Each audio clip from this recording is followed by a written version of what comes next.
Oi, oi, oi!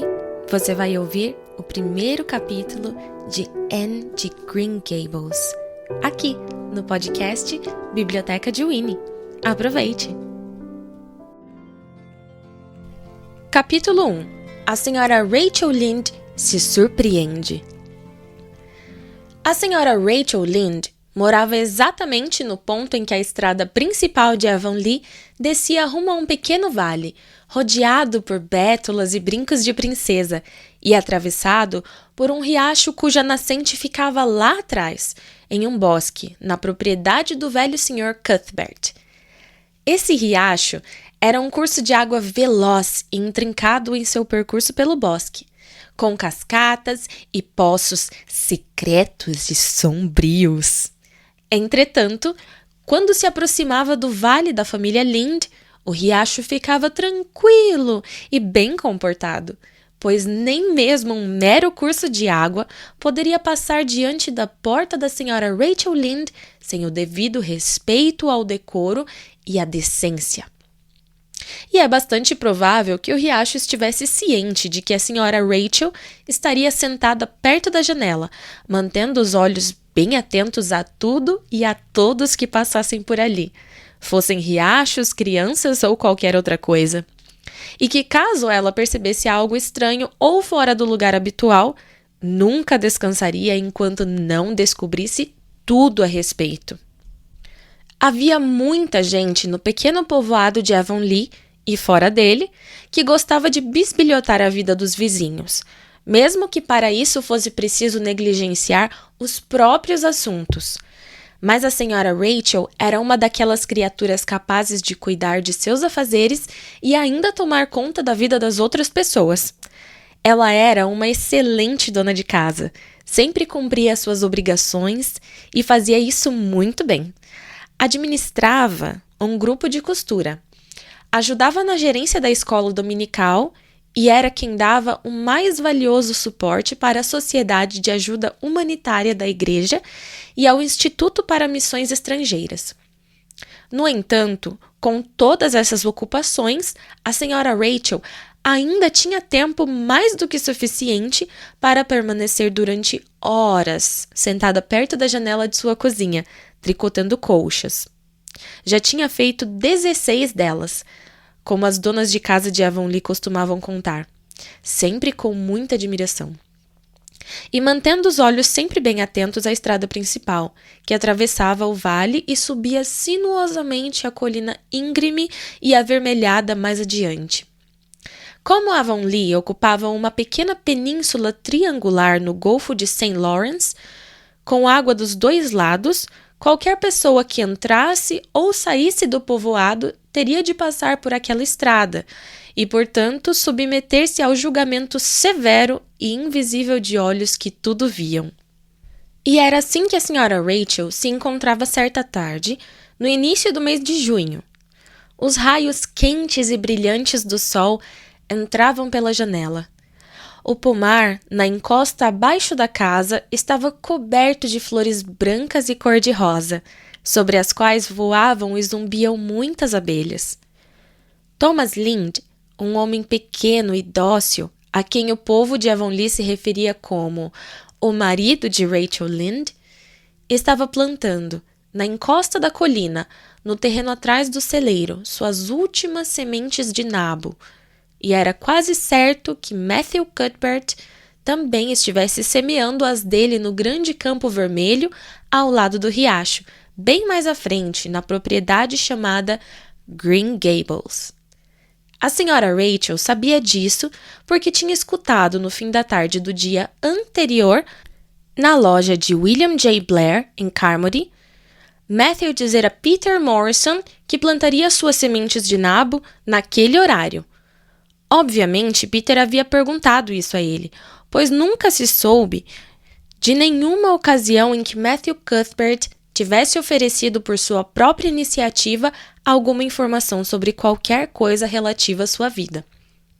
No entanto, contrariando a previsão da senhora Rachel, lá estava Matthew Cuthbert, às 3:30 da tarde de um dia de trabalho, atravessando o vale e subindo tranquilamente a colina do outro lado. E ainda mais surpreendente, usando uma camisa de colarinho branco e seu melhor terno. O que era uma prova incontestável de que ele sairia de Avonlea. Além disso, viajava em sua charrete puxada pela égua alazã, o que significava que percorreria uma distância considerável. Ora, onde Matthew Cuthbert estava indo e por que se dirigia para tal lugar? Caso se tratasse de qualquer outro homem em Avonlea, a senhora Rachel teria hábil e rapidamente chegado a uma ótima dedução que responderia plenamente a essas duas perguntas. No entanto, era tão raro Matthew sair de Green Gables que, sem dúvida nenhuma, ele estava fazendo aquilo por alguma razão realmente importante e extraordinária. Ele era o homem mais tímido que já existiu no povoado e odiava ter de ficar entre estranhos ou ir a qualquer lugar em que precisasse conversar. Portanto, ver Matthew Cuthbert elegantemente vestido, trajando colarinho branco e guiando a charrete era algo que não acontecia com frequência. E por mais que a senhora Rachel se esforçasse, ela não conseguia chegar a nenhuma conclusão sobre aquilo, o que acabou por estragar sua diversão naquela tarde. Vou a Green Gables depois do chá. E preciso descobrir com a ajuda de Marilla onde ele foi e por que motivo. A digna senhora finalmente decidiu. Geralmente ele não vai à cidade nessa época do ano e nunca visita ninguém. Se estivesse precisando de mais sementes de nabo, não teria se vestido tão bem, nem sairia na charrete só para buscar mais. Mas também não estava indo rápido o suficiente para alguém supor que pretendia procurar um médico. De fato, alguma coisa deve ter acontecido a partir da noite passada, para fazer com que ele saísse daquele jeito. Estou mesmo muito intrigada, essa é a verdade. Não vou ter um minuto de paz ou sossego enquanto não souber o que levou Matthew Cuthbert a sair assim de Avonlea hoje. Então, conforme havia planejado, a senhora Rachel partiu depois do chá. Não precisava ir muito longe. A casa onde os irmãos Cuthbert moravam, grande e construída sobre uma área irregular e cercada por um pomar, ficava a menos de 500 metros acima do vale da família Lynde. No entanto, é preciso admitir que uma longa alameda deixava o caminho bem mais longo.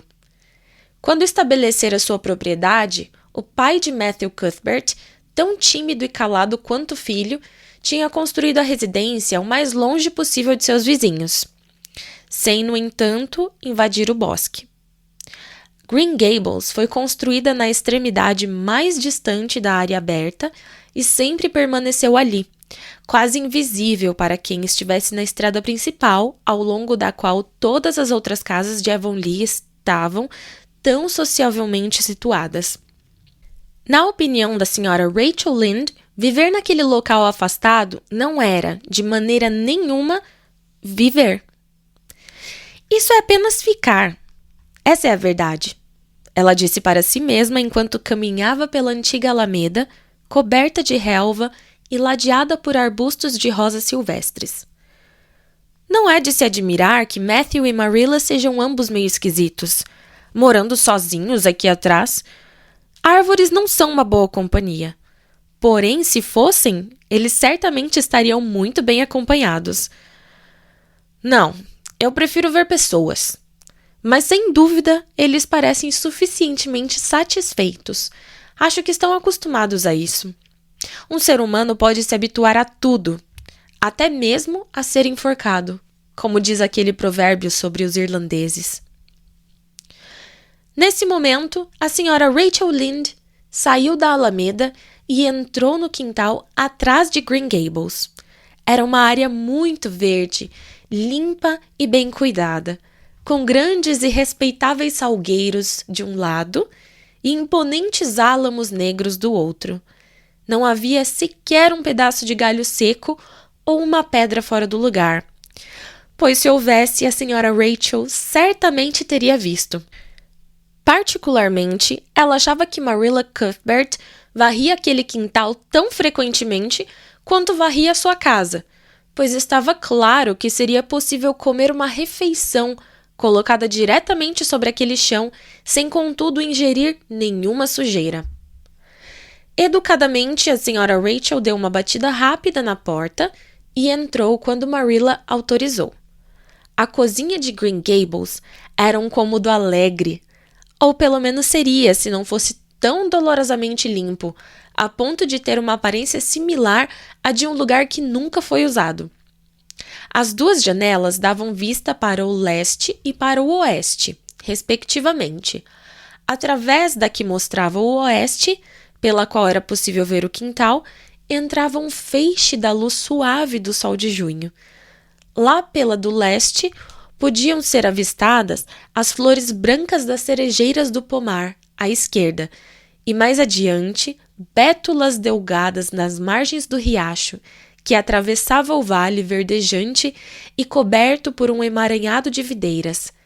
Era perto dessa janela que Marilla Cuthbert se sentava, o que raramente acontecia, pois estava sempre ligeiramente desconfiada dos raios de sol, que lhe pareciam demasiadamente dançantes e irresponsáveis, em um mundo que deveria ser levado bem mais a sério.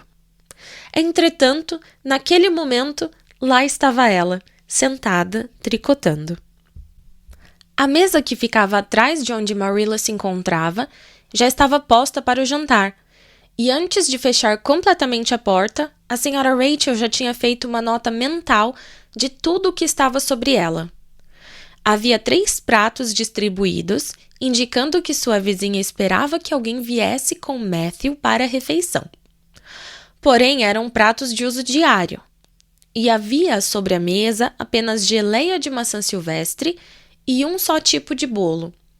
Portanto, a pessoa esperada não era ninguém especial. Então, por que Matthew usava colarinho branco e saiu em sua charrete puxada pela égua alazã? A senhora Rachel já estava ficando tonta com esse enigma incomum na pacata e nada misteriosa Green Gables.